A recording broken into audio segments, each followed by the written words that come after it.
அதனால் ஈபிக்கு எந்த லாஸும் இல்லை, மாப்பிள்ளைக்கு தெரியும். அதனால் நான்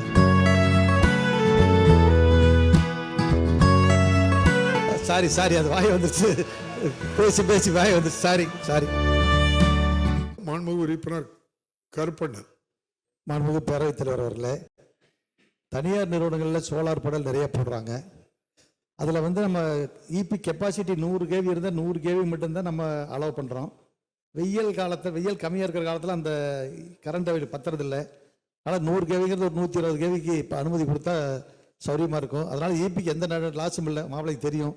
அதனால் நான் சாரி அது வாய் வந்துருச்சு, பேசி வாய் வந்துருச்சு, சாரி.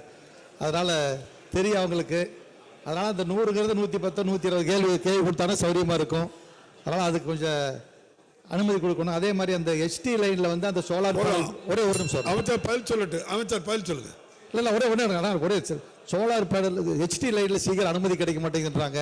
அதனால் கொஞ்சம் சீக்கிரம் அனுமதி கொடுக்க ஏற்படணும்னு அன்போடு கேட்டுக்கிறேன். நன்றி. மாண்புமிகு அமைச்சர். மாண்புமிகு பேரவைத் தலைவர் அவர்களே, தனியார் சோலார் பேனல் அமைப்பது குறித்தும் தனியாருடைய அந்த இணைப்புகள் குறித்தும் உறுப்பினர்கள் இங்கே எடுத்து சொல்லியிருக்கின்றார்கள்.